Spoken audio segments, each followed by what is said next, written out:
Hello and welcome to Ramjack. My name is Alex, the other guy is Brad, and you are going to be listening to our commentary on Netflix's The Princess Switch. We recorded this back in 2018 when it debuted, and we are very excited for The Princess Switch 2, which we all know is coming out on November 19th, 2020. Yes, it took them 2 years to make the sequel. This movie is absolutely adorable if you can suspend your disbelief, and if you can't, it is hilarious. With that, I hope you enjoy the review and have a happy holiday. Friends, it's that super special time of the holiday season in which we discuss The Princess Switch. The Princess Switch is a 2018 American Christmas romantic comedy film on Netflix, released this year. November 16th, actually. That's right. It's a new release, guys. It stars High School Musical star Vanessa Hudgens? I don't know how to pronounce her last Hudgens. And a whole bunch of other people I don't know and have never heard of. She's obviously the star. We all know you're not gonna know anyone. We know the formula for these movies. Get one star to come in and really hold the reins of a Christmas production, and then you're ready to make Christmas magic. This is a real kooky movie, guys. It's super kooks. It's a shame that we don't live in the same city anymore and we don't get together and can watch, like in really old OG Ramjacks, the show together. Because I would have loved to record a segment where you just riffed on the name of what the Princess Switch could be. Outside of what do you think it could be for home? Yeah. Quick, we're not going to do a 60-second summary this week because it's a movie. Yeah. But just to give a quick summary, Vanessa Hudgens runs a bakery in Chicago with her friend. He has got a young daughter as well. He secretly entered them into a competition to go to the country of where they're going to be on a televised baking competition show. But once they get there, she runs into the Duchess of who bears a shocking resemblance to her. So they decide to do a straight up Prince and the Pauper. They're gonna switch around because the Duchess is about to marry the Prince of and then she won't be able to live a common life, which is what she wants to do for a minute at this town. So they switch, and then, Bakery Girl falls in love with the prince, and Duchess falls in love with the guy that works at the bakery. Oh my god! Oh. And there's a lot of other kooky shit going on. There's a lot of kooky stuff going on, indeed. The country, Brad, is called Belgravia. Sorry, Belgravia. Which is somewhere in Western Europe, on the border of Eastern Europe. I don't know. It's a kingdom. There are aristocrats, Where is the Duchess from? Now that I don't. Give me a second. Okay. Oh, she's the Duchess of Montenegro. You know, Montenegro. Really close to Belgravia. It's as easy as that summary, and then maybe just randomly explaining some of the weird stuff, because you forgot about the strange elf-like old man. Oh yeah, we're gonna go through this. The puppet master, if you will.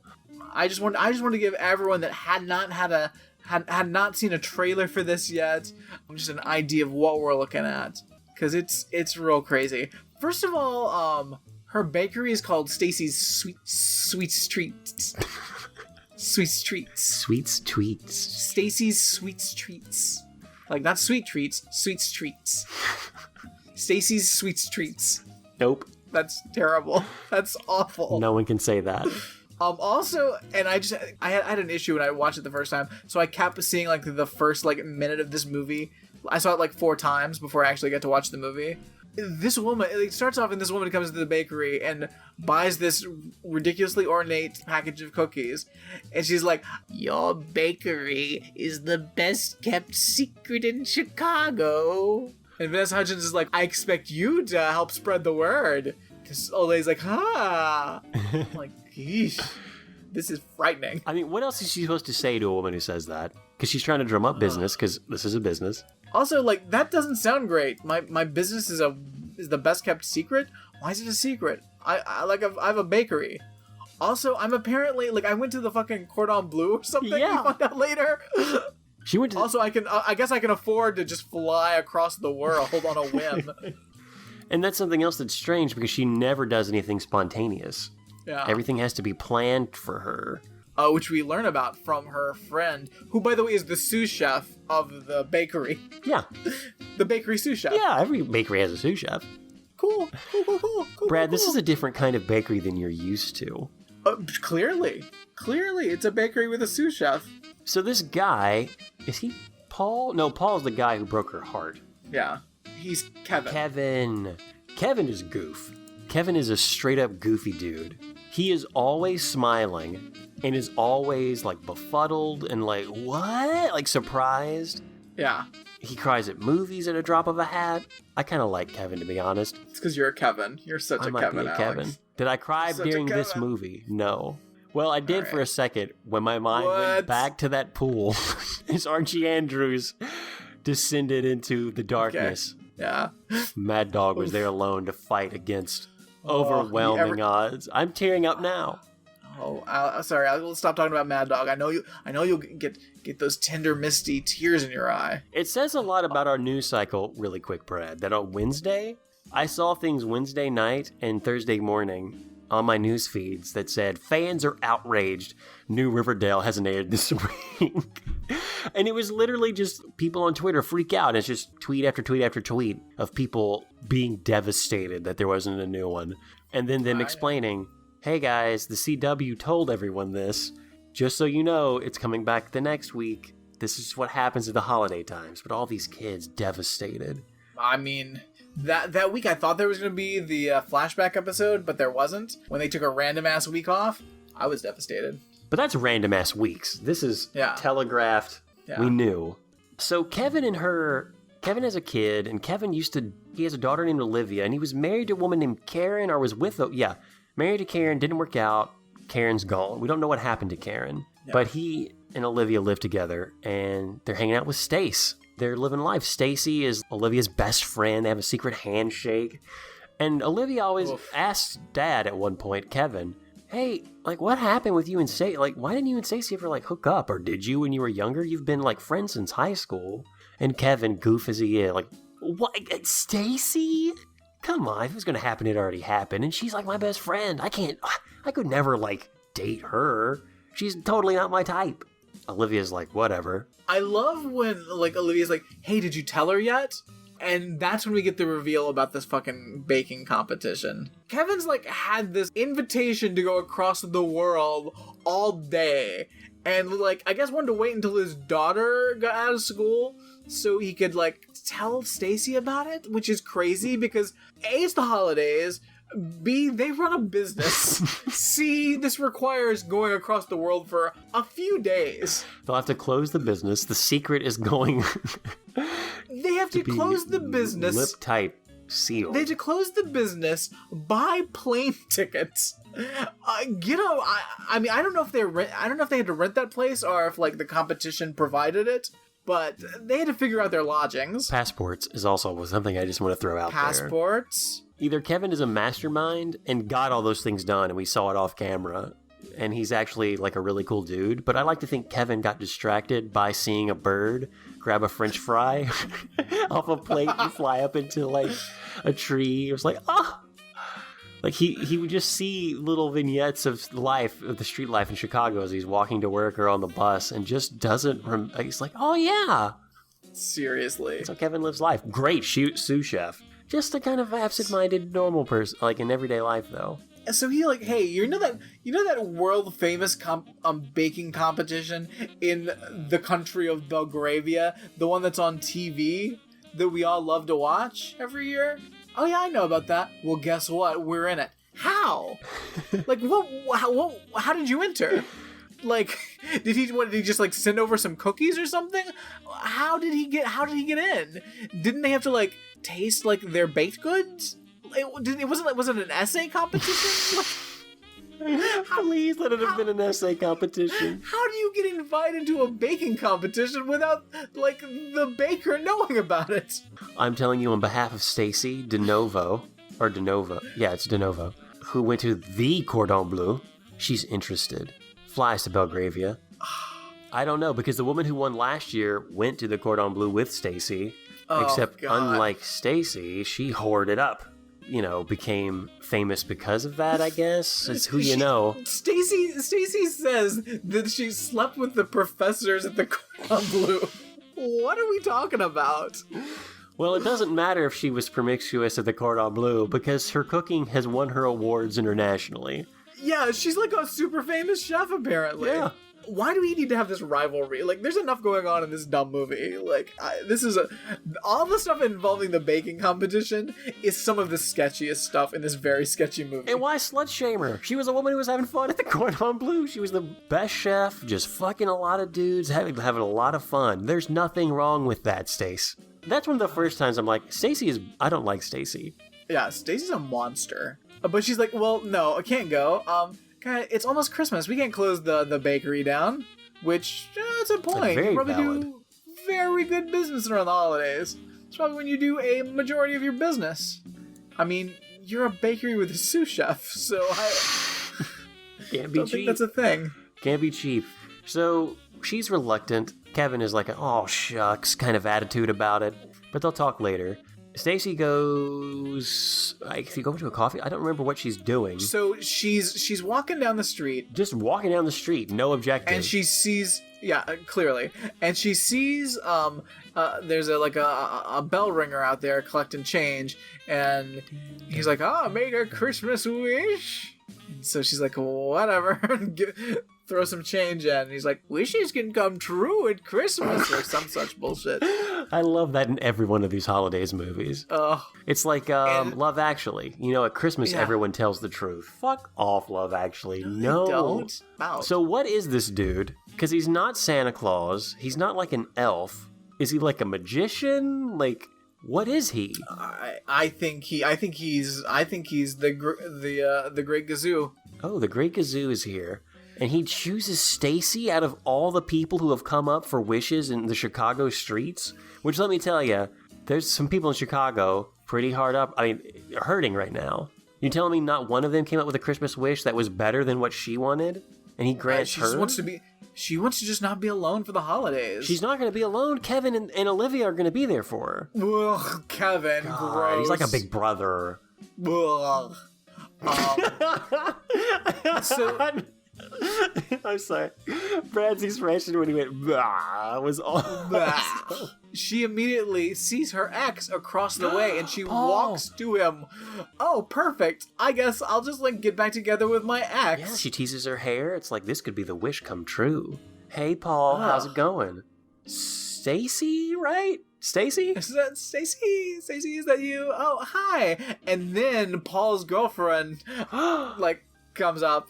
And he's like, oh, cool. Is it his girlfriend or is his fiancée? Oh, it's his fiancée, that's right. So they've only been, Paul blew Stacy's mind last Christmas. They've been together for a little bit, but not for very long. They were together for 3 years. Oh, not very, no. So 3 years, Christmas, great Christmas last year, not feeling it. He was like, you know what, this isn't going to go anywhere. Devastates her. A year later, engaged. Yeah. Stacy's like, oh, hi, I'm Stacy. Paul probably told you about me. And she's like, no. It's so good. She's like, no, I don't think so. Who are you? Well, Paul even introduces Stacy properly. He's like, look, this is Stacy. I used to date her. And I love, cool. God, I love the territorial, I can't say it, how defensive his girlfriend or fiance is of Paul. Not at all. Honey, we've got to go. There's people we got to go see. Oh, it's so good. It's so good. Oh, Stacey, do you have anything going on in your life? Your sad, pathetic, lonely little life? Yes, I'm gonna be in a baking competition in Belgravia. Is that even a real country? I'm sure, honey. Well, happy holidays. Cute is exactly what... You're gonna be in a cookie competition in a made-up country. Cool. Fun. Cool, have fun with that. I hope you win the big star. Is this Kid Nation where they get a giant golden stars? I wish it was. A Kid Nation Christmas is what I want. God, yes. Netflix, make it happen. Fuck all this Roald Dahl bullshit you're trying to do. They're remaking Roald Dahl books into television shows. Stop. Ugh, no. There's a Kid Nation Christmas special that I want. Thanksgiving special too. Kid Nation Christmas. Oh, it would be so much. Oh God, it'd be so amazing. Harsh winter. These kids in the. I still want. Now that I say the Thanksgiving one, where they're freaking like reenacting Pilgrim times up into Thanksgiving. So yeah, after that we get a montage of them flying to Belgravia on a private plane. Like, do they even have like direct flights? Belgravia is like a tiny plane off the fucking map. Well, we see two different planes in the stock footage, so okay. I don't know, The only one I saw was the obvious, like, I don't even know if it was a passenger plane. It looked like just an old... Well, it starts off and we have like a full-size regular plane, and then we go to a prop plane. Both times I've seen this movie, I missed the full-size plane. The prop plane is what I saw each time. I think we're supposed to assume that they had to then like take the small prop plane to get into Belgravia. But I like to assume that they just thought, who cares? Let's just use two different planes. At first I thought they were trying to do not only them getting into the country, but also the prince. Like it was like, this is how he got in, this is how they got in. But that doesn't make any sense now that I think about it. You know what else doesn't make sense? The place that that they're staying, they go into and it's fully decked out with like a tree and everything. But later on in the episode, they talk about going to buy the tree. Emily caught that too when we watched it the first time. Nice. She was also taken aback at how decorated it was to just be like an Airbnb or a rental house. Because this cabin is solid. Like, this is a nice, this is well built, well laid out. I'd love to vacation there. No, if it was a condo, this would be about $1,300 in Florida. Or if it was an apartment, it would be about $3,000 and 1/8 the size. The bikini babes come out of the kitchen cooking cookies. Hey, hey, Stacy. So, yeah, they're in Belgravia just kind of chilling, doing their thing. They almost get run over when they're shopping in the streets by a limo. Cut to inside the limo, there's a limo driver and the prince. My. The royalty of Belgravia, not even caring, like almost running over Stace and her, not family, her friends? Her friends. And her stupid Chicago hat that she wears the whole movie. Someone wears the whole movie. On the street, they go up to a guy at a vending table. I don't remember what he's got. Oh, they're going to buy stockings. Because this little girl's like, can we go buy stockings? First of all, are you guys staying through Christmas? And if not, why do you need Christmas stockings? And second of all, this house is fully decked out for Christmas. Everything except stockings? They covered everything. The trees, and if you're staying through tinsel. Christmas, why didn't you bring your stockings? I feel like stockings is a weird thing to buy. You buy a stocking once, you never buy another stocking. Never buy another stocking. Can I do a slight aside really quick? So at Emily's parents' house, they have two collections of quasi-antique book. One of them is the Old Hardy Boys series. I've talked about that on the show before. And I've mentioned The Little Colonel, which is about the daughter of a military colonel that travels around the country and writes stories about her adventures. Well, over Thanksgiving, I noticed that one of the Little Colonel's books was dedicated to holidays. It's just basically a collection of short stories of mostly obscure holidays from like 1904. Because that's right, this book was published in 1904. It might not be, whatever it is, I did the math when I was there. It's not 1904. It's 114 years old. Whenever you hold a book that old, it feels different. It's in really good condition. Thumbed through, found the Christmas story, and in it, a little thing about stockings. There was some odd privilege going on from this story, which makes sense. But they were talking about how the little colonel was helping volunteer at the hospital. There were all the sick kids who they needed to decorate the hospital for Christmas. And it's, turn of the century. They were going out and buying real trees and cutting down real trees and putting the actual candles on the trees and lighting them for these poor sick kids. All the kids have their own rooms, but one room at the end of the hallway was the brightest of all of them because the kids in there were just awesome. So awesome, in fact, that they got special privilege in the fact that everyone agreed that they deserved the biggest tree. And none of the other kids would get their feelings hurt because they're stuck in bed. They would never even know the other people got the biggest tree. But the staff knows.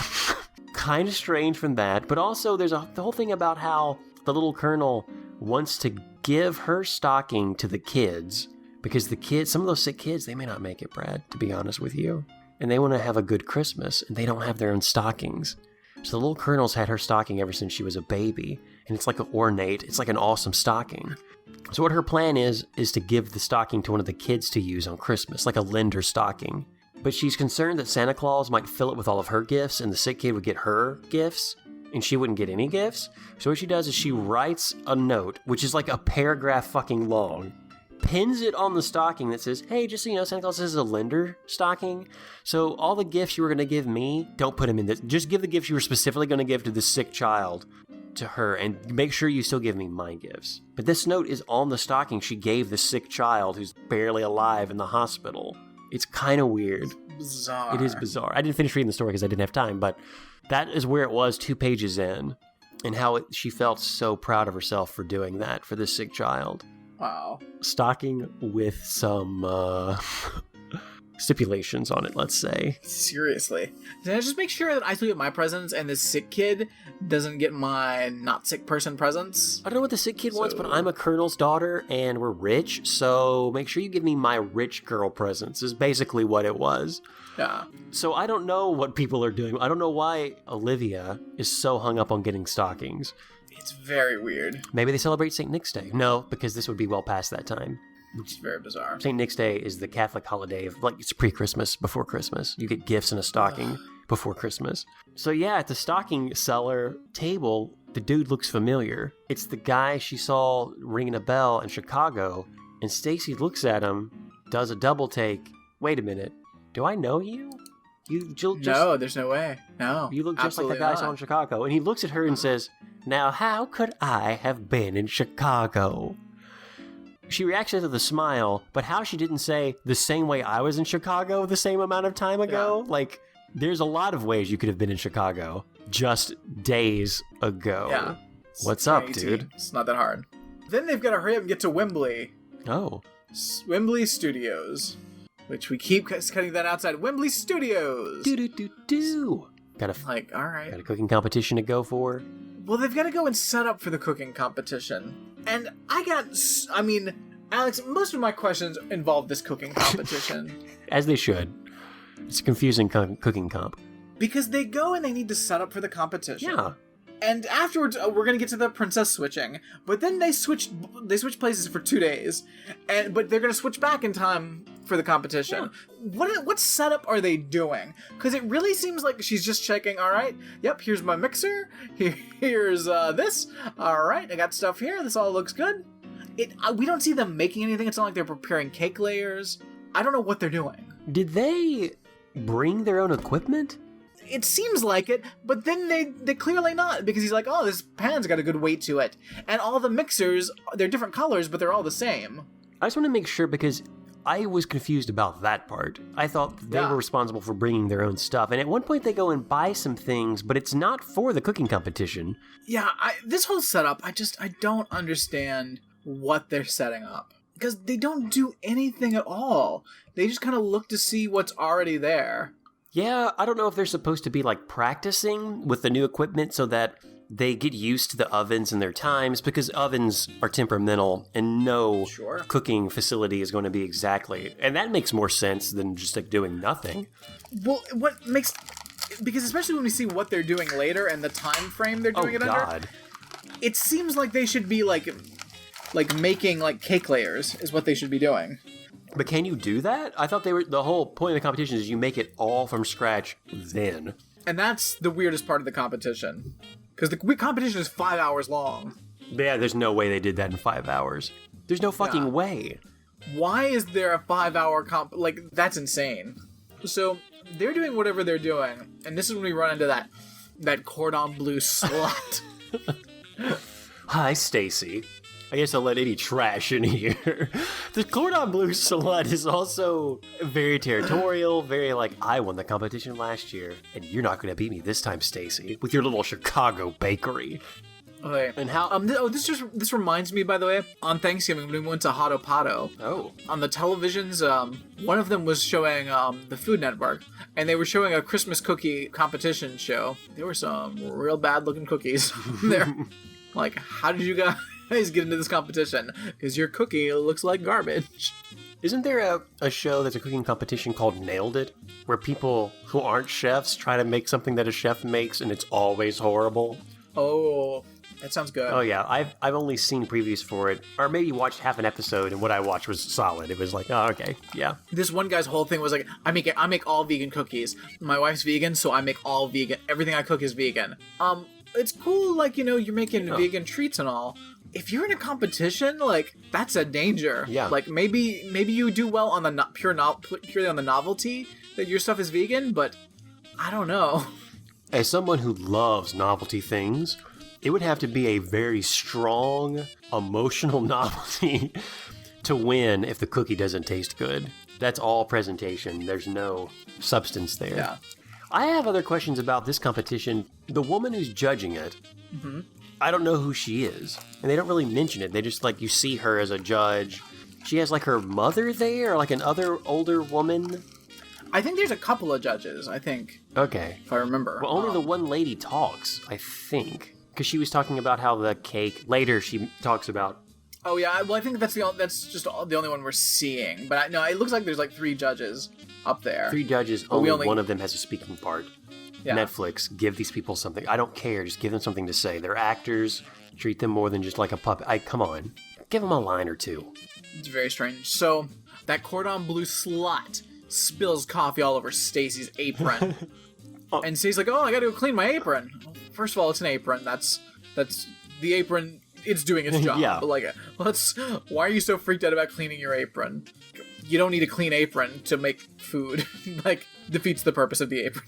Brad, the Duchess of Montenero is coming because obviously royalty is going to be at this event, and Stacy doesn't want to look like an idiot with her, like, dirty apron. She has to go change it for that. Yeah. The well-known Duchess of Montenero that no one's ever seen before.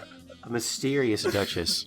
Oh. So yeah, she goes to clean her apron, and who does she run into but the Duchess of Montenero, and they look exactly like the same human being. Vanessa does a really good job holding all of this movie together, and in most cases, I find her reactions very genuine, and even the way she plays these two characters as different is different enough to where I was honestly impressed. Yeah, she's fine, yeah. For a Netflix holiday movie, I would say more than fine. Like, she does a really good job. Yeah. This is one of the only scenes where I'm like, nope. This is not how any normal human would react, because it is cash. It is very like, oh my, who are you? We look alike? Or do they even mention that they look alike yet? I don't know. I think they wait until they're at the castle. They do, but it's like it's really sort of, wow, we look a lot alike. Not like we're the exact same human being. If you saw an identical twin of yourself, literally, like, physically in front of you at a random happenstance, what would you do? I'm canceling the rest of the day. Like, you gotta figure this shit out. Tangentially related through great-great-grandpa so-and-so? No. That's not how things work. Well, you do know that so-and-so ran off to the States and shacked up with some lowlife. Maybe you're related to them somehow? No. Like, there's a secret. Like, there were twins, and the one was separated from birth with the other one. There's no other way to explain this. 2 people don't look exactly alike that much. That's crazy. All right, so, they have the most casual, identical twin meeting ever. And they're like, hey, you know what? Maybe you could make my wedding cake, because I'm about to get married. Okay, cool. Come to the palace tonight, we'll discuss it. Will do. All right. There's also a real weird thing, which is like, oh, come in, meet me in an hour. When she goes back out, hey, Olivia, we're almost done here. Maybe in an hour we should go shopping. And I'm like, wait, but you have plans in an hour. Movie. They also have an intense schedule, because they're only there for a few days, but Stacy really wants to see the sights of Belgravian, because that's who she is. She's not a spontaneous person, other than she agreed to go on this with her best friend Kevin and his daughter. They're going to go out, they're going to go do some stuff. Kevin's daughter is really impressed by the ballet in Belgravia, and she wants to go to the ballet school, but Kevin, grounded in reality, reminds his daughter, honey, we're poor. I'm a sous chef at a bakery. I'm a bakery sous chef. We can't afford Belgravian ballet. Like, maybe a ballet class in Chicago surely a ballet class in Chicago. Can we talk about the fact that the Belgravian ballet we see, it's like a tiny little, like, outdoor stage at like their little festival area. The kids barely fit on the stage. It's not like they're doing like amazing ballet. Oh no. It is like it's some kids dancing on a tiny stage. It's not like I'm sure she's seen better ballet in Chicago. Oh, there's a better school for ballet in Chicago. Yeah. I say that about a fictional place named Belgravia. I have no idea what their ballet. Belgravia is shit. I think she has ulterior motives. She wants to just come back to Belgravia because she likes it. Skiing all year round, I'm assuming. It's very quaint and very festive. Kevin says, honey, we can't afford you to come across the world to a ballet school here. Especially not to a shitty ballet. Ballet schools shoes are also wicked expensive. Kid, don't get into ballet. Anyway, she's a little heartbroken, but she realizes that they're poor and she's never going to be nothing because Kevin ain't nothing. And yeah, again, then they just go do their stuff, right? Then it goes to Stacy with the Duchess and the Duchess's marm or whoever her assistant and or caretaker. I don't know. And they're like, the resemblance is uncanny. Yeah. Motherfuckers, you're the same fucking person. So ridiculous. I mean, I know you were trying to play it cool back at, what is this place called? Wimbledon? Or Wembley? Wembley Studio. Wembley Studio? But there's some serious questions. You need to be on the phone with mom and dad, grandma. And I do like at this point they do get into a little, it's like, well, are we related? Like, well, I did have I had an uncle that the story was that he went to America, and so like this is like so how they assume they're related is so like tangential. Like great grandfather may have moved to America to marry like a commoner. Or trollop. Another random weird slut shaming of just some random person.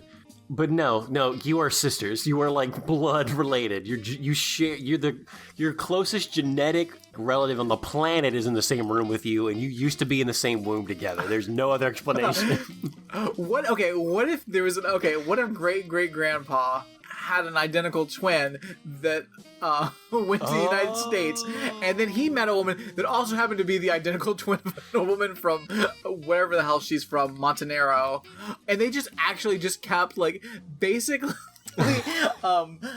meeting people that were identical twins of people from Montenegro. No, still. You would have. I mean, it would be astronomical. I mean, you're talking about. I mean, come on, the different eggs, the genetics that go in. It's impossible. It's impossible. They are twins. They are twins.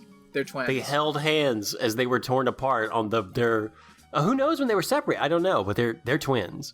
But no one has time to worry about that. What the princess is worried about is she's getting maybe a little cold feet. She's tired of this Duchess life. What she wants to do, she wants to go live like a commoner.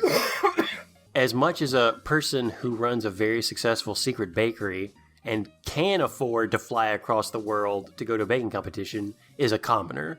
Do you think that maybe, because we know that the Duchess's parents died when she was very young, and we apparently Stacy doesn't have any family. We don't know the story about that. Oh yeah, so they're definitely sisters.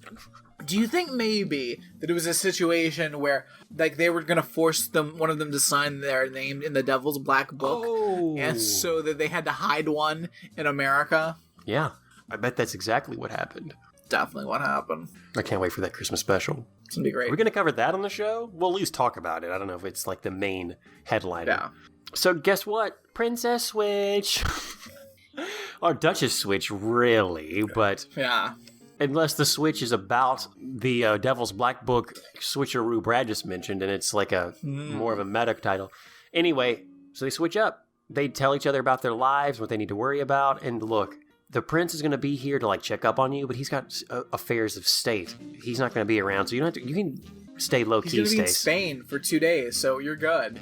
Yeah, you're cool. You don't have to fulfill any obligations or anything. You just got to be you. Just enjoy the Duchess life. What's crazy is the one thing they spend the least bit of time on is why. Why are they doing this? There's so little explanation of why. What do you mean? The Duchess is like, well, I want to see what it's like amongst the common people. Yeah. And Stacy's like, okay, cool. Like, first of all, why does Stacy want to do this? She wants to be amongst the common people. As has been established earlier, no one really knows who she is or what she looks like. Well, she was. So why can't she just put on like? Why can't she just borrow some clothes from Stacy and be like, "Oh, I'll be your twin sister. It'll be fun." It's never that simple for a rich person who's overanalyzing something about. They'll know it's me. They'll look at me and smell the money. No, I have to take on. I have to like really go the extra mile here. They're gonna know it's me. It's the vanity of like, take the shades off. It's me, the Duchess of Montenegro. Like, who? Where? Why don't you just pretend to be my twin sister and I'll tell my friends and we can just hang out. It'll be fun. No, they'll figure it out. We've got to do an elaborate scheme. But either way, you have to pretend to be a common person. Why don't you just pretend to be my sister, the common person? It is easy to walk outside of the castle walls and just instantly be in the commoner life. No one's going to know who you are. Because, again, this is the tiniest kingdom. Like, we see the big ball later when they have all the people there to raise money. There's like 13 people there. So, yeah, they do a little montage where they learn to walk like each other, talk like each other. They learn each other's, like, like flashcards. Like, who's this? Kevin. Who's this? Olivia. Here's the secret handshake. That secret handshake nonsense. I've always hated stupid handshake nonsense. Yeah. Always. It's the worst. This one is over the top terrible. There was someone I used to greet all the time with a special handshake, and I can't remember who it was. Oh. I know that sounds weird, but it was not something that was... It's something that organically happened. And I don't know why, because I don't shake people's hands now. Like, I rarely do I touch someone else when I'm like, maybe a high five. I mean, obviously, but like a greeting, like, hey, what's up? Why would you shake hands? It's just like, hey, it's like a wave. It's like, what's up? Who was that? It was a special, maybe it was when I don't remember anyway. It bothers me now that I don't remember that. But anyway, they have that special, Olivia and Stacey have that handshake. So obviously, is it Margaret? Is that the name of the Duchess? I'm going to refer to her as Duchess. It doesn't matter. She's the Duchess. So yeah, Marm is like, yeah, you guys are ready. But then the real test happens. Who's that at the door? Oh God, the prince stopped by for a second. Oof. Stacy is just talking his ear off, keeping him in the room, like just like an amateur, like, you're gonna get caught. Duchess is behind the couch. Oh, he gets really close to look behind the couch and finding out that she has a twin sister. Seriously. Why would you hide it? Just let it... It's so weird. Also, I didn't understand there was the prince at first. No one did. Because like they said the prince was going to be in Spain, so I was like, so who is this? Is this like the prince's brother or something? What's happening? Well, I thought the prince might also be like an asshole because his limo almost runs over Stacy at the beginning, and it turns out the driver's the jerk. Yeah. But the prince is just like, hey, I'm going to Spain. See you just for a second. Just thought to stop by and say hi. Stacy tries to get through it, but it's obvious that she's not quite royalty. But the prince is more or less like, all right, must be some Montenegro thing. It's a success. They switch places. So then the Duchess has to go be Stacy, and she goes to the rental cabin. And listen, the prince barely knows the Duchess, so that's pretty easy to get away with. How the hell does this Duchess think she's gonna get away with like living in like a small space with Stacy's best friend / sous chef and his daughter? Like, how is that gonna work out? I guess just the fact that Kevin's an idiot. I mean, Kevin's intelligence is one, or at least his disposition. But Olivia's a child. I mean, surely she's like, I can just fool a child. Again, a rich person like, oh, it'll be easy and fun. It's a game. I'm clever enough to do this. No. I mean, she does fool Kevin, but anyone can fool Kevin. What else has Olivia pulled on her father? I don't know, but Olivia realizes pretty quickly. She's like, something's up. And then when fucking Stacy calls Olivia on the cell phone, not Olivia, when Stacy calls the Duchess on the cell phone, she's like, all right, I get it. But she doesn't rat the Duchess out because the Duchess offers to pay for her ballet school in Belgravia. So she's cool. Yeah, that's the whole bit here. When the Duchess asks Stacy to do the switch, Stacy's like, I don't know, what's in it for me? And there's like, what do you want? You have any connections to that ballet school? That shitty, awful, like, teats weens of ballet school? Yeah, sure. Ballet school? You mean like the after school, like 30 minutes a week program? Yeah, I can pull some strings. It's the things that the teenagers who volunteer over their holiday, the class they teach for the daycare school. I mean, The Duchess is also shit at cooking because she burns stuff, which never happens to Stacy, so that's another red flag that something's up. She's also spontaneous, unlike Stacy. At one point, the Duchess throws away the schedule of what they're supposed to do for sightseeing, and Kevin is blown away. What? You can't just throw out your schedule. This is insane. Olivia loves it. Kevin? Is it insane, Kevin? But Kevin also cried because he saw a squirrel come out of like a nest of a tree earlier that day and like search for a nut and then find and then go on its way. Like Kevin will cry at anything. Brad, you just sent me a picture of King and Queen. Yeah, well, not so much the king and queen, but their like servant person in the back that looks like a creepy ass zombie. Servants are seen and not heard, Brad, is all I gotta say. It is so upsetting. Like this weird, like asexual monster in the background. White gloves. Like eyes closed, pale. Her eyes aren't like, closed. deep. She's looking at the ground. Is there a lamp over the food? Like in the background, there's a bowl of fruit, and there's a lamp directly over it. How else would we see our fruits? There's literally 6 inches of space between where the bulb is. Oh, there's not even 6 inches. Like, listen, otherwise, how will we see our fruit? I must see my fruit in the best light possible. Otherwise, I will not be able to find my pear. Fruit should be kept at the temperature it is when it's picked tropically. Of course I have a heating lamp over. Servants! Someone turn on the fruit heating lamp! I need my fruit to be hot! I do love that rich people put Christmas trees in every room in their house. If only, that's when you know you've made it. I need an extra Christmas tree by the dining table, and a light for my fruit. Also, we'll be drinking Tang this morning, because they are drinking some straight-up orange Tang. It's not a mimosa. That is not a natural color. An orange Christmas tree with my fruit? Rubbish! Get it out of here, zombie servant. I'll have red decorations for Christmas. I can't eat this apple. This apple is barely even well lit. It doesn't even feel warm. It doesn't even feel warm. Oh, good morning, Duchess. Find your seat at the table. And she's, of course, trying to, like, throw in, like, what she assumes is rich people talk. And these two rich people are thinking, no. She didn't insult the server when she came in. She hasn't taken a fruit from the warm fruit bowl yet. So she's definitely not one of us. Something's up. Oh. But something else is up, Brad. The prince stayed. He's not going to Spain. He's going to stay and get to know the Duchess. Oh, boy. His betrothed. Oh, God. Duchess, what do I do?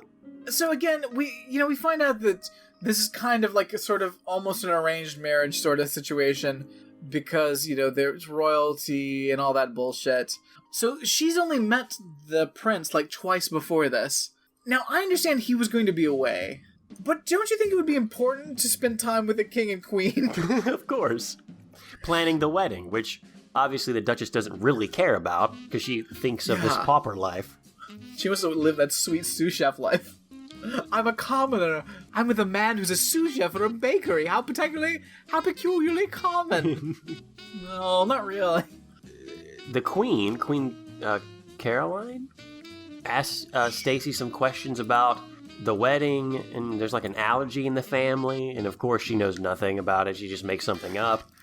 Just lying, just like blatant. Like if someone had an allergy, they're gonna get hurt because she says, "Oh no, you're right. The guy who had the allergy's dead. I'm so sorry. No, don't worry about any allergies at the wedding. I'm going to be attending with my family. Someone's gonna die at this wedding." Oh, negligence, Stacy. Lie better. Seriously. So after this breakfast is when we finally get to really meet the prince's. The prince / the king is like evil. This is the closest thing we have to a villain. It's Frank, the butler.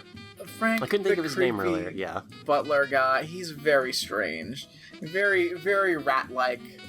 Run over anyone on the street with a limo just because he can. Yeah. But the king's like, there's something very strange about that girl. Keep an eye on her. To which this asshole takes to the limit. Like he's gonna be checking every little bit of her cotton candy. he finds her in the hallways, anything I can help you with? And then Marm, I love that Marm is always ready to like come out of the woodwork to thwart Frank, and it's great. For a second, I thought that Frank and the Marm are going to get together.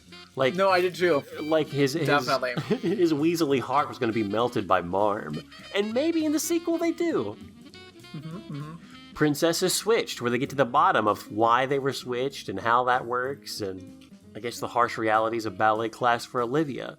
All that to say, everything's cool. We get a series of scenes where people fall in love, Brad. Stacy and the prince, like they have a rocky start. They go horseback riding. It's awkward. He's an ass. He's like a douchebag asshole.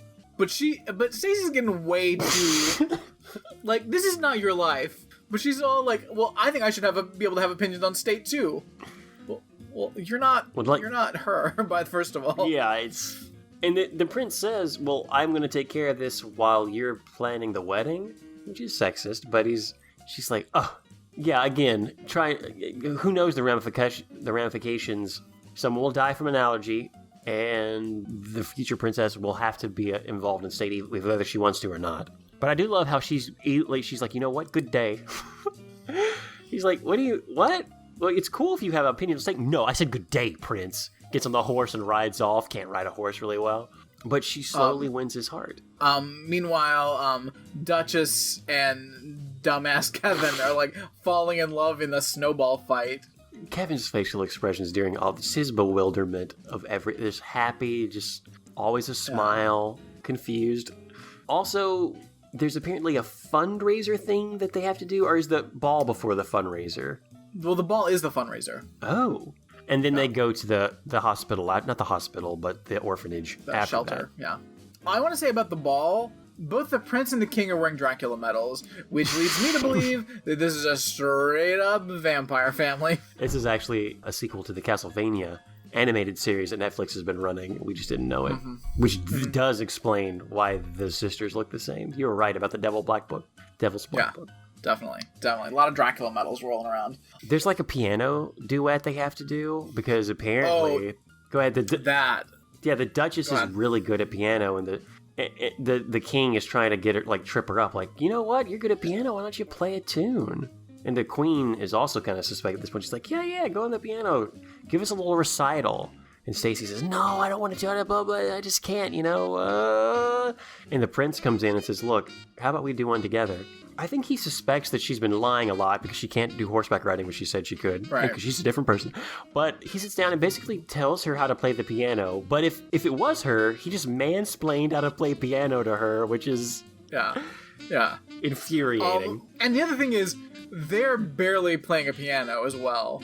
I mean, I know there's only 13 people at this ball, but, like, they are barely touching the keys, and it is so light. I'm like, guys, if you need to hit the keys, like, they're barely making a noise on this piano.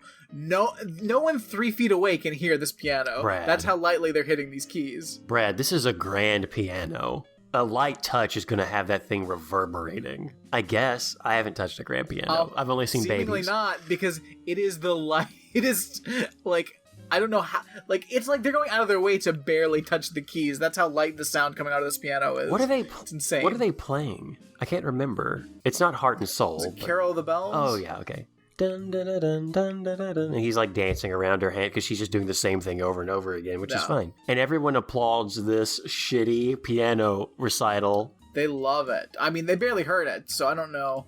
They're confused and they have to clap because if they don't, Frank will be sicked on them and they'll have to go to the dungeon. Like, it's a weird time in Belgravia. Yeah. What I also love is, even though there's only 13 people in this ball, there is like no group shot where someone isn't looking directly down the eye of the camera. Oh yeah. Like, there's so many extras that are just like don't know where to look, and they're just like, I guess I'll just look right at the camera for a while. There was a show Joey was watching the other day that every extra in the background was looking directly at the camera. It was a kid's show, so they were all kids, but it was just so weird. Because there were 3 kids, like, acting, and then in the background there's just, like, wide-eyed children staring directly at the camera. They're supposed to be, like, doing something, but not doing anything. It's a weird world, the television and movie universe.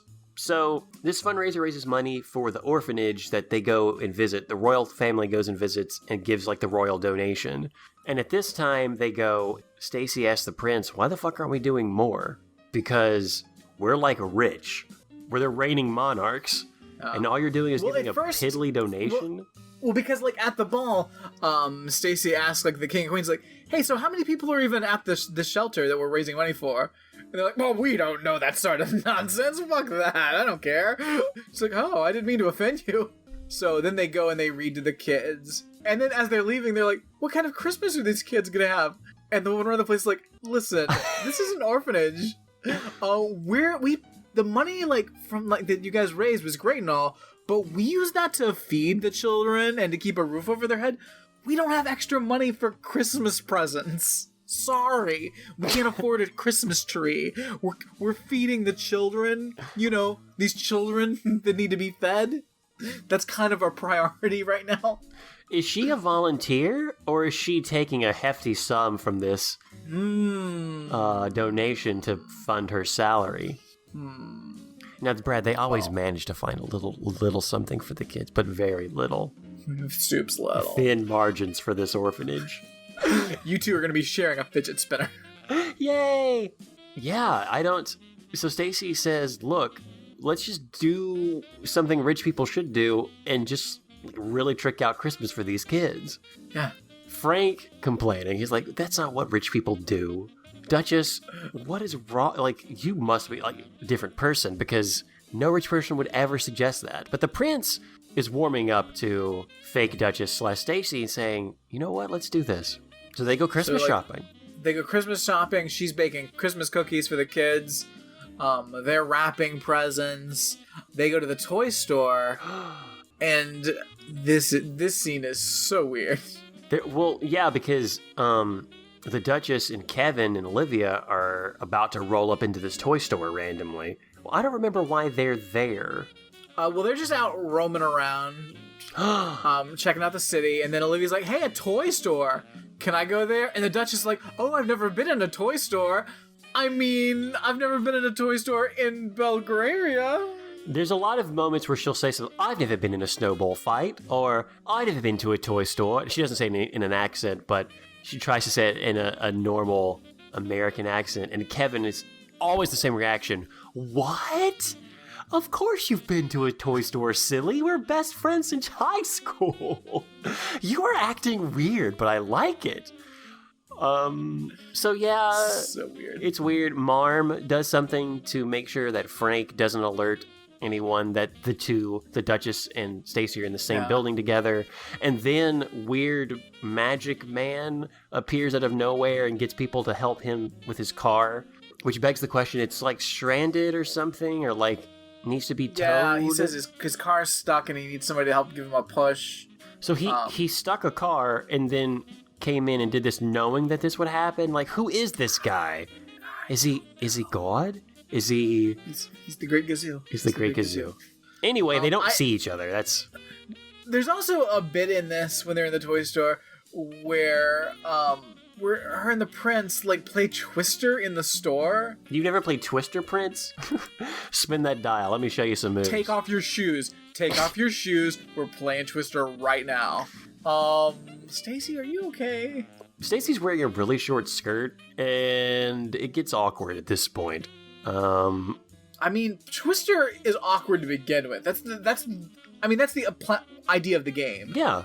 But, like, first of all, why is a Twister game just out in the middle of a store? That's gross. Yeah, I don't know what the fuck they're doing in Belgravia, but it's not on the up and up. Mm-mm. Twister game in store. Ugh. Come try it out. That's a gross manager there who just has it out. Yeah. So that's a sexual harassment case. Oh, you've come here to buy some toys. Okay, well, I think what you're looking for are the board games. They're on aisle 3. Oh, hi, girls. Hey, Bob. Okay, we have to go past the Twister area really quick. Ladies that work here, I don't know what's up. If you were ever in a workplace and see a game of Twister out, just go ahead and file an HR complaint on behalf of somebody else. One has to be automatically generated. I can't imagine that's gonna fly. No. All's right with the world. No one gets caught. People get their cars unstuck. Marm doesn't die, and I think she comes one step closer to winning Frank's heart. They go back to the shelter, and they give the kids, their Christmas and everything. And then the prince is like, and from now on, we're going to come visit you children once a month. Wow. Once a month? That's a lot. That's a commitment. I mean, cool. I mean, I clearly this is a very small country. I guess you got, you don't really have that many matters of state to deal with, to be real. Let's be honest. Yeah. Why not find these kids some homes? Yeah. Or adopt them yourself, royal family. I don't know what you could do, but there's a lot of stuff. Yeah. So we go back to the cabin.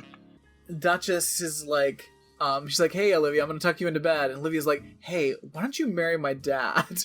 It would be real cool if you and my dad fucked.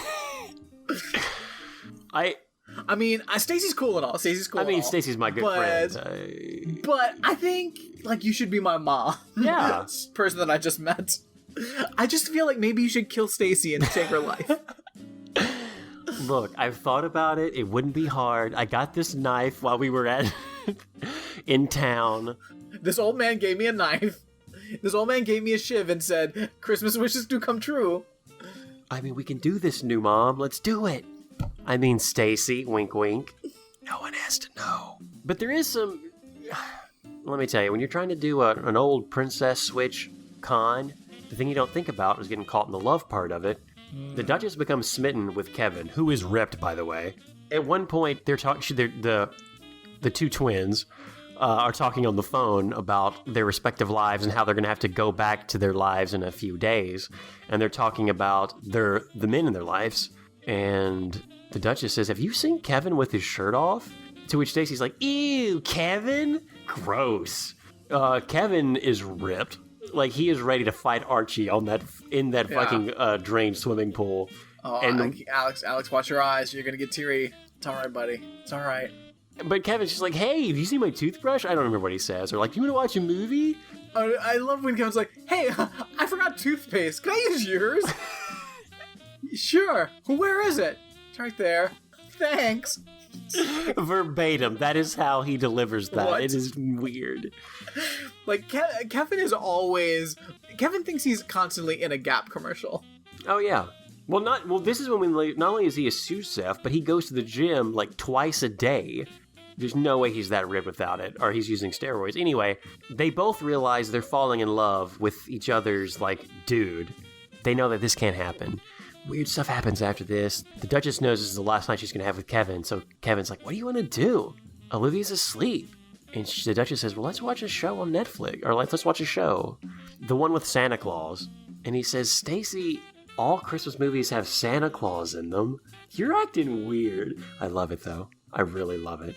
So all Christmas movies don't have Santa Claus? Not at all. This one doesn't have Santa Claus in it. This one doesn't have Santa Claus in it. It's a Wonderful Life doesn't have Santa Claus in it. They have someone dressed up as Santa Claus, but... Do they? Yeah, one of the guys at the party... Isn't the guy who loses the money or leaves it, he's dressed up as Santa Claus at one point? Well, is he? There's also a singing telegram where the guy who says hee-haw and Merry Christmas, who reads the telegram, he's dressed as Santa Claus for sure. Okay, all right. No Santa Claus in It's a Wonderful Life. There's someone How dressed dare up as you? Santa Claus at one point in It's a Wonderful Life. So, they watch a Netflix special, and it's another holiday, a real holiday. I don't remember which one it is, but we see the beginning of it. We cut to something else. I want to say Stacey and the prince are doing something, and she gives him she gets a locket or some sort of necklace. And we cut back, and the Duchess and Kevin are done with the movie, but it shows you the climax of the film. Whoa! It shows you the end of the other movie. Not that you don't know that it's going to be sunshine and rainbows, but goddammit, let me look for it. Let me at least look through the cloud for the rainbow that's inside of it. I don't...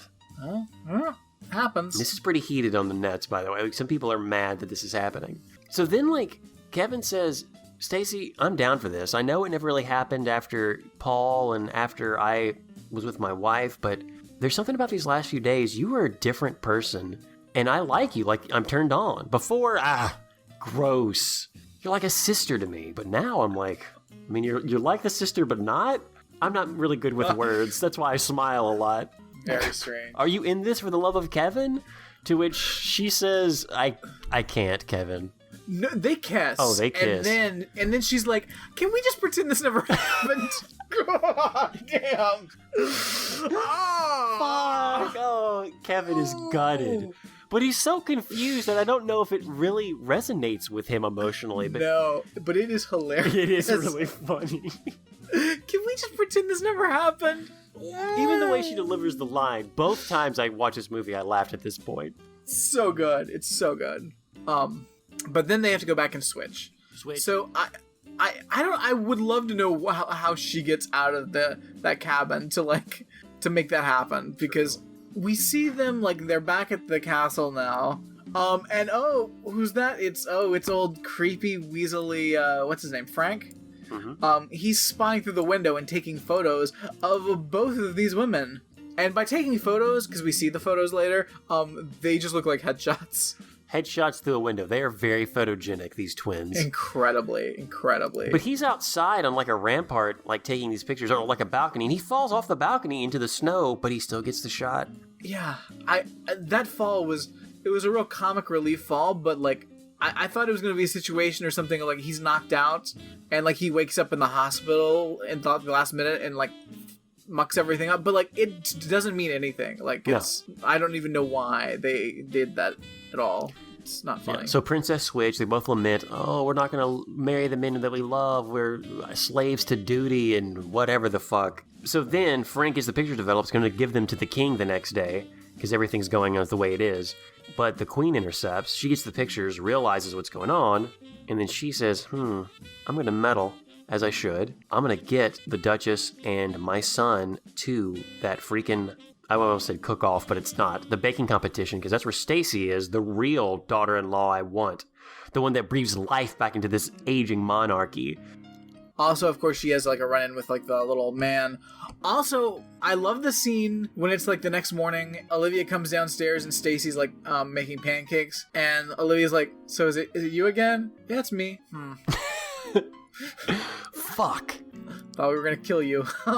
Never. I mean, it's good to see you and all. Oh, we can do our stupid handshake. Yeah, it's definitely you. It's not the cool one. I mean, good to see you, Stace. In the Ramjack version of this, when we buy the rights for the Nights Network, we are going to actually put scenes where she's hiding a knife behind her back during this as she walks to her. And when she does the handshake, she's like, fuck! And she has to drop the knife and stash it somewhere to do the handshake. Yeah. And also, you went over really quickly about the little man, a.k.a., what did you call him? The Great Gonzant? The Great Gazoo? The Great Gazoo. I was going to say the Wishmaster because he's trying to make these wishes come true. Make a wish. She looks like a princess to me, is what he says when he looks at the picture of both of them. Which are you talking about? He's seeing the What's picture. What's creepy is he starts talking to her before he sees the photo, and he's like, amazing resemblance. She looks like a princess to me. What the fuck did you say? Shiv. Kill him. He knows state secrets. This guy was the one that separated the twins to begin with and hid one in America. That's the story. Definitely. He's not no wishmaster. This is some other kind of political play. All for the throne. That's what the sequel's going to be about. All nefarious. The Duchess decides to tell the prince, look, I gotta tell you what's up. Now, we don't see her tell him what's up on screen. That's off camera. But we do go back to the baking competition and Kevin is confused. She's like, Stace, can we talk? Kevin, shut up. No. Oh, what we forgot to mention is there's a scene where that's Cordon Bleu, like slut, sneaks in the middle of the night. Oh, that made me so mad. Into the Wembley studio and cuts the electrical outlet off of the mixer. Just like a slut would. Oh, that slut. Can't sleep her way out of this one, huh? Gotta cut the cord. Now, what's crazy is, again, like, it's, as established, it's not their materials. No. The pans are clearly provided by the competition. They're different colors, but they all have, like, the same KitchenAid mixers, which is the same mixer I have. It's a great mixer. Nice. A little small for, I think, their purposes. I think they would probably have the larger model. They would need the larger one. Yeah, because they're building giant cakes. They don't realize it. We go into this cooking competition, which we find out is 5 hours. They start a clock. Olivia is sitting in the audience for 5 hours watching them make cake. I know, the idea, I guess, is they're gonna, like, edit this for television and all, but 5 hours of filming people bake? Like, people are just, like, hanging around, sitting through all this? No way. Other than that, the judges are sitting there the whole time, 5 hours of just sitting around. I bet it would be more entertaining than you think, because they are, like, these cakes that they make are insane. Oh, I'm sure it would be very interesting for maybe 2 hours. Yeah, because once you get that, I mean, you got to take breaks. You may have to eat during this time. Like, you got to shift it up. 5 hours. So Olivia, I'm assuming, just brings her tablet, her computer, watches 2 movies during the span of this time. I don't know. Maybe records a podcast. What I love is they're making this cake. At some point, she's gonna puree strawberries. And that's when they find out that the mixer's broken. Not when they were making cake layers, which clearly they must have done. Yeah, I have no idea what's up. How did they not find out until now? And also, how did somebody not just be like, oh, okay, we'll get you a new mixer over here because your mixer's been tampered with? Obviously, the cord has been cut. It's like 2 inches from where it enters into the machine, and it is a clean cut. Foul play. It's ridiculous. I want to say there's like there's a shot where there's like a focus on Kevin and Stacy, and then it fades to the background or blurs to the background, or the background comes into focus, and there's cordon bleu slut smirking. Got him. I mean, she doesn't really stop them, because at this point Stacy's like, well, I'll just puree them by hand. But she made her life a little bit harder. Take that, Stace. What do you think of these cakes? They're not cakes. No. This is cardboard. Stacy's cake is cardboard. There's no question. That is cardboard. They're not even trying to make that look like a cake. That's why I didn't use the mixer. But there's one of the other cakes. There's one of the other cakes that's covered in feathers. Now listen.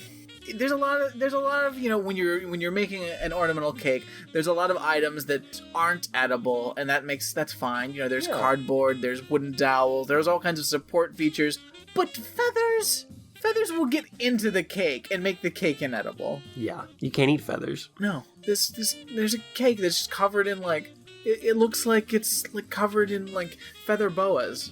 Gross, disqualified. Absolutely. The second they pulled the pillowcase up and took feathers out to put on the cake, the police force in Belgravia should have descended upon them. That made for the exciting first hour, trust. Or that was the momentum you needed in that third hour to pull through. What do you think about the 2 people who are really in this competition? Because there's the one that looks like a whole bunch of stacked presents, right? That's Stacy's cake. And then there's one that I genuinely think, if it was a real cake, would be impressive. And that's what Cordon Bleu is slinging over there with her sous chef. I'm trying to see. I can't get a good shot of hers. What is their cake? It's like the bubbles. It's like a series of balls. Oh.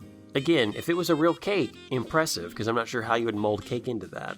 But the judge is going around and explaining why they like one cake over another, and she's at Stacy's cake, and she says, this is a pretty good cake.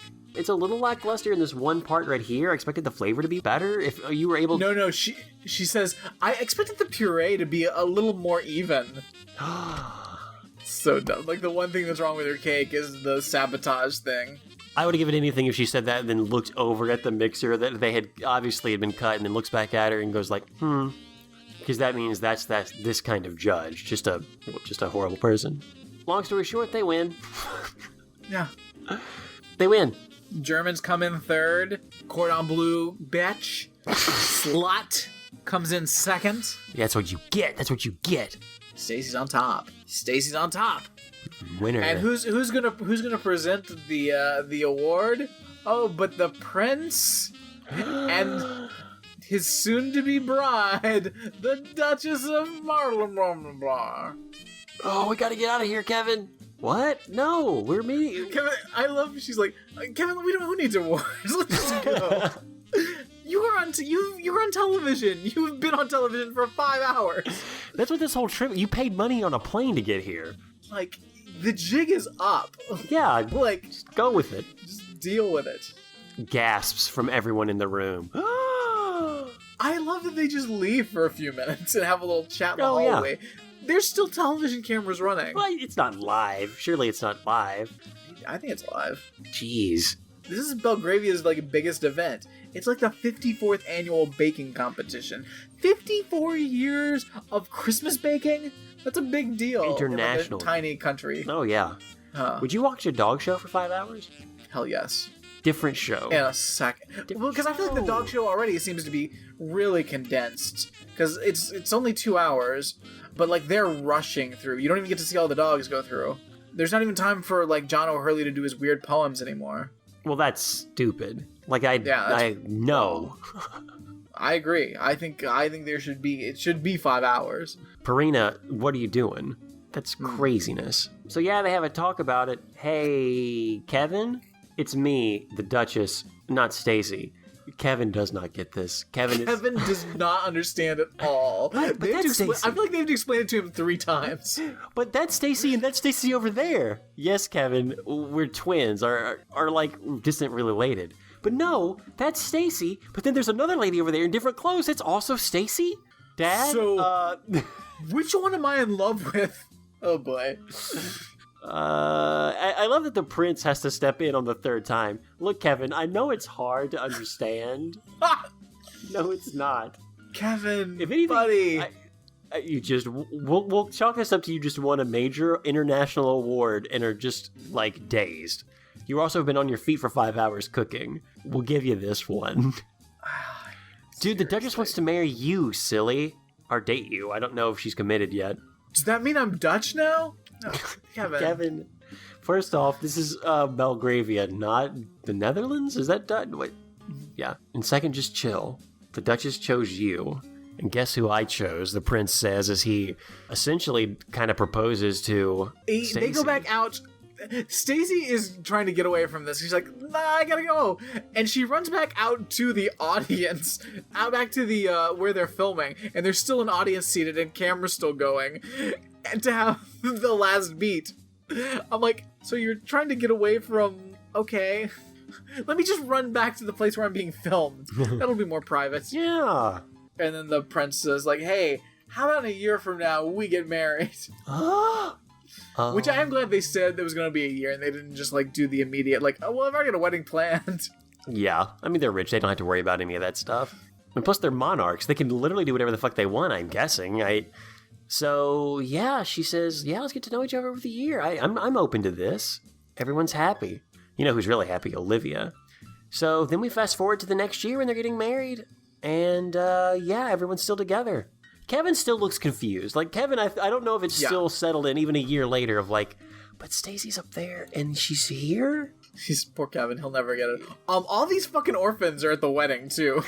And they are, man, these kids are getting in the way something fierce. They're all, underfoot. Like, it's Olivia and these other 2 kids, and it's like, hey, guys, this isn't your day. Fuck off. We forgot the part where one of the orphans asks Stacy, masquerading as the Duchess, you're gonna be a princess, right? Yeah, that's right.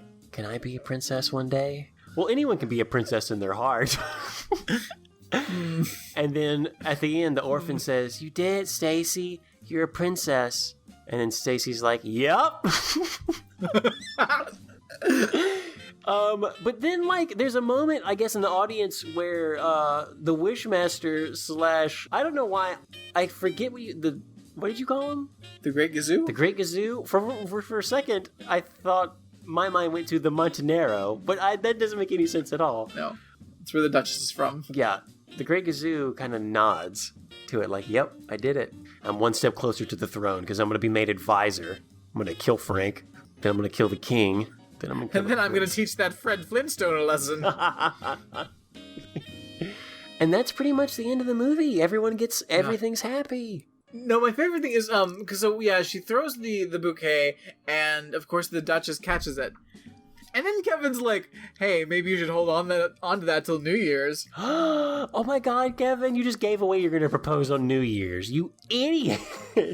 You think he's still a sous chef? Or did they just move to Belgravia and just doing their own thing? Well, yeah, here's the question, because when Stacy and the prince are talking, she's like, listen, I've got my bakery. He's like, move your bakery here. So my question is, did they move the bakery? Is she now working there? Is Kevin now working in Belgravia? What about the Duchess? Where's she living? He's now a proper sous chef to the king. Like, this is a weird dynamic. I would love to know that, and maybe they'll say that for the sequel. I really do want there to be a sequel. I don't know what the fuck you do in a sequel. There's 2 more twins that come out of the woodwork, or like a third, like a triplet. Yes, bring in a third. Vanessa Hudgens as a third wacky character. another Christmas wish comes true. I mean, whatever. Maybe Kevin gets his wish. What could Kevin wish for? What if Vanessa Hudgens becomes the Eddie Murphy of our generation? I would love it. She does a good job at this. She's perfectly serviceable at this. I would say that her and Kevin probably do the best performance, because whatever Kevin's doing, like, he's committing to this character's, I guess, well, I don't even know what you would say, that, like, what's given to him to work with, he works with very well. I'm still up for a Marm and Frank movie, or at least that'd be the subplot. This is such a kooky fucking movie. So, who wins and who loses? Olivia, I think, is a contender for winning, because new mom is basically her best friend, but more awesome. Plus, she doesn't have to lose her best friend. She also becomes royalty, I guess, in a way, or whatever you become when you're the daughter of a duchess. I'm guessing that, like, I mean, if Kevin's a sous chef in, like, the Belgravian bakery for the princess, I mean, that's got to be some clout. Oh, definitely. Well, I mean, we're assuming that Montenero is a part of Belgravia, because that's why she's a duchess of it. So, I mean, everyone's winning. The only person... Well, Montenero's not... I mean, Montenero's not in Belgravia, because otherwise she wouldn't be the duchess to Montenero. I don't know how those titles work. I thought those were given to, I would say, incredibly wealthy people who are friends of said monarch. Like, I don't know how that system works. I don't think it would be the same... I don't think... I mean, I got, because they keep talking about traditions in Montenero, and like, because like there's a bit where she's like, oh, we always wear hats when we have tea in Montenero. I just assumed it was a separate country that she's the Duchess of. I mean, that makes sense. Because otherwise, like, why are there so many specific things about Montenero? It exists on the other side of the mountain. Belgravia is bisected by a mountain range. Totally different climate. We should go to Montenero in the sequel. Ooh, a Montenero holiday. Princess Switch 2. Ooh. Valentine's in Montenero. Ooh, take it through all the holidays. That works for me. Who won and who lost? I mean, Frank is thwarted at every attempt, and he's kind of gross and weird. Yeah, I think Frank lost. Sneaking pictures. What about the orphans? Well, they win, I guess. Orphans win. Maybe the lady who takes care of the orphans loses, because now she can't embezzle as much money because the royalty is literally there all the time. Yeah, but they're probably given so much more money now, too. Like, that's really their pet cause now. Oh, yeah. Like, so they can't, like, she can do anything and get away with it, because they don't want it to come back on them. So they're going to cover for her. Who does lose? Maybe the zombie butler? Frank. Okay. Frank loses. Who wins the most, though? Stacy becomes a princess. Stacy's a good contender. Orphans are a good one. Oh. Olivia. Even though there was a promise made by the royalty, we can't get confirmation they followed through with that orphan promise. I mean, once you become a real princess and have ideas on state, I think maybe things change. But I would be cool with making the orphans runner-up. We'll make them runner-up. Let's give something to these poor orphans. Oh god, I forgot about Cordon Bleu Slut. Does she... Oh. Who loses worse, her or Frank? Well, she literally loses the competition. She got second place in an international baking competition. I think that's just fine. Frank did a lot of work for nothing. Yeah, Frank's a loser. He lost. He also looks like a rat. I guess Stacy, maybe Olivia? What? Winner. I thought we were giving it to the orphans. Okay, we can give it to the orphans. That's fine. Orphans. Give it to the orphans. They deserve it. Best dress, worst dress. Best dress, I think, is Stacy ball gown outfit, the red, because that was amazing. Yes, agreed. Yeah. Worst dressed. I mean, there's a part where Kevin is ripped and just has flannel pants on. I guess that's a correct. You could come correct in that as evening wear. It's fine. He can pull it off. Yeah, that's. What about? Hold on. I'm looking at the party scene because there's some things. Oh yeah. There's some real bad outfits in the party. I mean, not that many, of course, because they didn't get that many extras, but, you know, there's a few. There's a woman in a gray dress that's really bad. Oh my god, what is a fucking, what is that woman's name? Like her Marm? Assistant woman? Marm, sure. What she wears to the fucking ball, she's just wearing, like, a fucking, like, black pantsuit. Oh, what? To the ball? Yeah. Yeah, we're stressed, honey. Yeah, no. You can't do that. No, that's inappropriate. Yeah, okay, yeah, we're stressed. Sorry, Marm. Yeah. But that's the Princess Switch. Thanks, Netflix. This was a fun time. I enjoyed it. Defo. Thank you for listening to Ramjack. I'm Alex. The other guy's Brad. If you like what you hear, find us on the internet at ramjackpodcast.com or through any podcasting app that you prefer. You can also find us here on YouTube. Until next time, happy holidays!